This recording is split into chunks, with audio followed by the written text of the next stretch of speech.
பரிசுத்த நாமத்திற்கு மகிமை உண்டாவதாக. இந்த அருமையான தருணத்தில் கிறிஸ்து நாமத்தினாலே உங்களை சந்திப்பதில் மிகுந்த மகிழ்ச்சியினால் ஒரு காரியத்தை குறித்து தியானிக்க போகிறோம். சங்கீதம் 103 12வது வசனம் வாசிக்கலாமா? மேற்குக்கு கிழக்குக்கும் எவ்வளவு தூரம் அவருடைய நம்முடைய பாவங்களை நம்மை விட்டு விளக்கினார். ஆமென். கத்தோலிக்க இன்றைக்கு பாவம் என்பது நாம செஞ்சது மாத்திரம் இல்ல, நம்முடைய தாய் தப்பன் மூதாதையர்கள் செய்த பாவங்கள் இது தலைமுறையில தொடர்ந்து வந்துட்டே இருக்கு. அநேக இடங்கள்ல நம்ம கேள்விப்படலாம், பாவத்தில் காரியம் தொடர்ந்து வருவது நம்மளால பார்க்க முடியும். அப்படி வருகிற காரியங்கள் இப்ப என்கிட்ட இருந்த பாவம் மட்டும் இல்ல, என் தலைமுறையான என் மீது சுமத்தப்பட்ட பாவங்கள் எல்லாவற்றையும் என்ன செஞ்சுட்டார் ஆண்டவர்? நம்மை விட்டு விளக்கினார், என்னை விட்டு விளக்கினார் என்று சொல்லுகிறது. எப்படி ஆண்டவருக்கு விளக்க முடியும்? இதனை பாவன்றதுன்னா லேசான காரியமா? அப்படியே விலகி போடுவதற்கு அப்படிலாம் இல்லை இல்லைங்களா? அது வந்து தலைமுறைகளை தாங்குகிற தலைமுறைகளை தாக்குகிற ஒரு காரியம். இது எப்படி விலகி போடுமா? அதுவும் எப்படியா? கிழக்குக்கும் மேற்கும் அவ்வளவு தூரமாய் அந்த டிஸ்டன்ஸ சொல்றாரு, கணக்கிட முடியாது. கிழக்குக்கும் மேற்குக்கும் எவ்வளவு டிஸ்டன்ஸ் இருக்குன்னு நம்மளால சொல்ல முடியாது. அந்த அளவுக்கு பாவத்தை விளக்கிட்டா நம்ம கண்ணால கூட அதை பார்க்க முடியாது, நம்ம யோசித்தா கூட அதை அந்த அளவுக்கு விளக்கிட்டார் அப்படின்னு சொல்றாரு. எப்படி விளக்க முடியும் அப்படின்னு பாத்தீங்கன்னா, ஆண்டவராக இயேசு கிறிஸ்துக்கு ஒரு பெரிய காரியம் இருக்கிறது. மனுஷகுமாரனுக்கு பாவங்களை மன்னிக்க சகல அதிகாரம் கொடுக்கப்பட்டிருக்கிறது அப்படின்னு அவரே சொல்லியிருக்காரு இல்லைங்களா? அந்த பாவங்களை மன்னிக்கிற அதிகாரம் இயேசுக்கு மட்டும்தான் உண்டு, வேற யாருக்குமே கிடையாது. இந்த உலகத்துல யாருக்கு கிடைக்காத ஒரு காரியம் என்னன்னா பாவங்களை மன்னிக்கிற அதிகாரம்.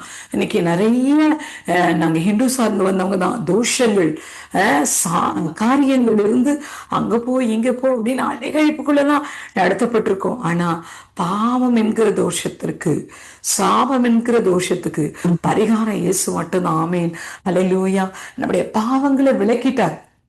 விளக்குறது மாத்திரம் இல்ல, எக்ஸ்ட்ரா ஒரு கிஃப்ட் கொடுக்கிறாரு. என்ன தெரியுங்களா? 11வது வசனம், பூமிக்கு வானம் எவ்வளவு உயரமாய் இருக்கிறதோ அவருக்கு பயப்படுகிற மேல அவருடைய கிருபை அவ்வளவு இதா இருக்கிறது. ஆமீன். இதுக்கும் டிஸ்டன்ஸ் கொடுக்கிறார் பாருங்க. வானத்துக்கும் பூமிக்கும் எவ்வளவு டிஸ்டன்ஸ் இருக்கோ அதை கணக்கிட்டு சொல்ல முடியாது இல்ல. அவ்வளவு டிஸ்டன்ஸுக்கு என்ன இருக்கா? அவருக்கு பயப்படுறவங்க மேல கிருபை, அவ்வளவு பெரிய கிருபை இருக்குதான். இன்னைக்கு யோசித்து பாருங்களேன், பாவங்கள் இல்லாத ஒரு வாழ்க்கை, கிருபை நிறைந்த வாழ்க்கை, அதை கர்த்தர் நம்ம மேல வைக்க ஆசைப்படுகிறார். அந்த ஆசையை நம்ம ஏற்றுக்கொள்ளணும், அந்த ஆசையில நம்ம வாழணும். பாவமே இல்லாம கிருபைக்குள்ள வாழுறது ஒரு அதிசயமான காரியம். அதனால இன்றைக்கு ஆண்டவர்கிட்ட சொல்லலாம், அப்பா என்னுடைய பாவங்களை, என்னுடைய சாபங்களை நீங்க நீக்கிட்டீங்க, விளக்கிட்டீங்க, உங்க கிருபையை மேல வச்சிருக்கிறீங்க, அது அவ்வளவு பெரிய கிருபையை வச்சிருக்கீங்க, அதற்காக நன்றி என்று சொல்லலாமா? ஜெபிக்கலாமா? நல்ல தெய்வமே, ஆண்டு எங்க கூட பேசின அந்த வார்த்தைகளுக்காக நன்றியப்பா. ஆண்டவரே, எங்களை பாவங்களை விளக்கி கிருபையை தந்த தெய்வத்திற்கு நன்றி. இதை கேட்க போகிற எல்லா பிள்ளைகளையும் ஆசீர்வதிங்க இயேசுவின் நாமத்தில் பிதாவே, ஆமென். God bless you all. கிறிஸ்துவில் பிரியமானவர்களே, இந்த நாளுக்கென்று தேவன் நமக்கு ஜீவ வார்த்தை எரேமியாவின் புஸ்தகம் 1வது அதிகாரம் 12வது வசனம். அப்பொழுது கர்த்தர் என் வார்த்தையை தீவிரமாய் நிறைவேற்றுவேன் என்றார். எனக்கு அருமையான சகோதர சகோதரிகள், இன்றைய நாள் கர்த்தர் தாம் இருவரையில் உங்களுக்காய் பேசின வார்த்தைகளை இன்றைக்கு தீவிரமாய் நிறைவேற்றி உங்களை ஆசீர்வதிக்கிற நாளை வாக்கு பண்ணி உள்ளார். இன்றைய நாளிலும் அநேகர் பல ஆண்டுகளாய், மாதங்களாய், நாட்களாய் கர்த்தரிடத்தில் கண்ணீரோடு பல சூழ்நிலைகளை முன்னிட்டு நிந்தை, அவமானம், மனக்காயங்கள், வியாதியின் வேதனை இப்படியாய் முறையிட்டும் கர்த்தரின் வார்த்தையை விசுவாசித்து இந்நாள் வரையில் நம்பிக்கை வைத்து காத்திருப்பவர்கள் இன்றோடு முடிவடைகிறது. அவர் தாம் சொன்ன வார்த்தையை தீவிரமாய் நிறைவேற்றும்படி இன்றைக்கு புறப்பட்டு வருகிறார். அவரின் வார்த்தையானது அது அது கர்த்தர் விரும்புகிறதை செய்து அதை அனுப்பின காரியமாக்கும்படி உழைக்க செய்வார். ஆகையால் இன்றைக்கு நீண்ட நாள் எதிர்பார்த்திருக்கிற காரியங்கள் நிறைவேற்ற நாளையும், சுகம், சமாதானம், நன்மை, ஆசீர்வாதம் சுதந்திரிக்கும் நாளையும் இன்றைய நாளை ஆசீர்வதிக்கிறார். இன்றைக்கும் கர்த்தர் தம் வார்த்தையை தீவிரமாய் நிறைவேற்றி வெற்றியை தருகிறதை குறித்து தியானிப்போம். முதலாவதாக வெற்றியை தருகிறார். நியாயாதிபதிகளின் புஸ்தகம் 4வது அதிகாரத்தை நாம் வாசிக்கையில் அங்கே சிசரா என்ற பேருள்ள சேனாதிபதியானவன் இஸ்ரவேல் ஜனங்களை கூர்மையாய் 2 ஆண்டுகள் ஒடுக்கினான் என்றும் ஜனங்கள் தாங்கள் ஒடுக்கப்படுகிற வேதனைகளை தாங்க முடியாமல் கர்த்தருடைய சமூகத்தை, அதாவது தீர்க்கதரிசியை தேடி போகவும் கர்த்தர் தீர்க்கதரிசியோடு பேசுகிறார்.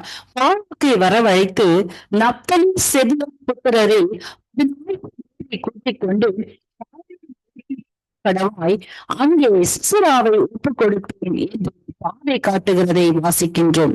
இங்கு நப்தலி செபுலோன் என்னும் 2 கோத்திரங்களை பார்க்கின்றோம். செபுலோன் சந்தோஷம் என்ற பொருளுக்கு அடையாளமும், நப்தலி திருப்தி என்ற பொருளுக்கு அடையாளமும் ஆகிறது.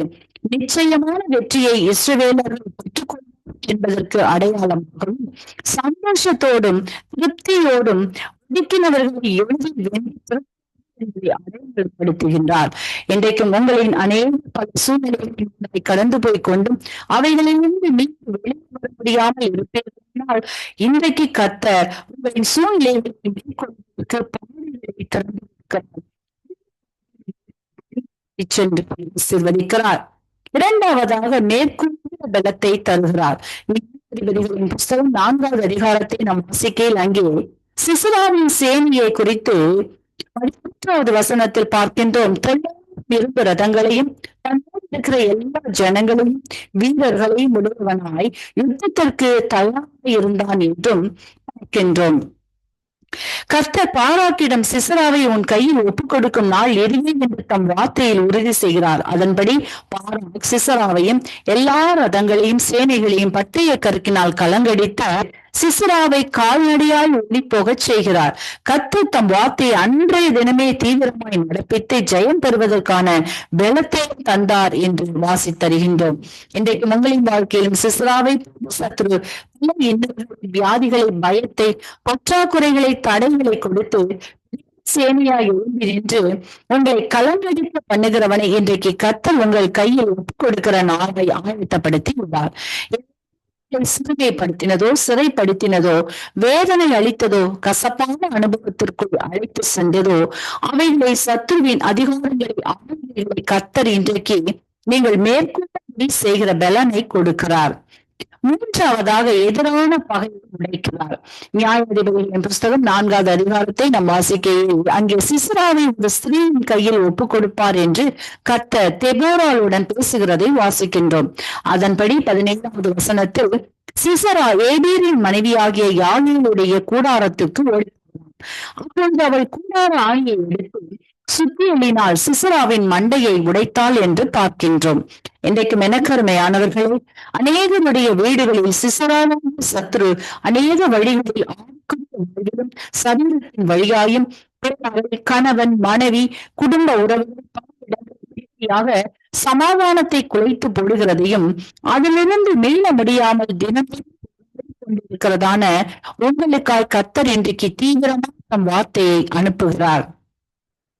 உன் அலங்கத்துக்குள்ளே சமாதானம், உன் பிள்ளைக்குள்ளே சுகம் என்ற கர்த்தரின் வார்த்தையை இன்றைக்கு தீவிரமாக ஆசீர்வதிக்கிறார். வார்த்தை விசுவாசிங்கள், ஆசீர்வதிக்கப்படுவீர்கள். இன்றைக்கும் இந்த வார்த்தைகளை கேட்டுக்கொண்டிருக்கிற யாரையும் சாபத்தை அறியாது ஏற்றுக்கொள்ளாது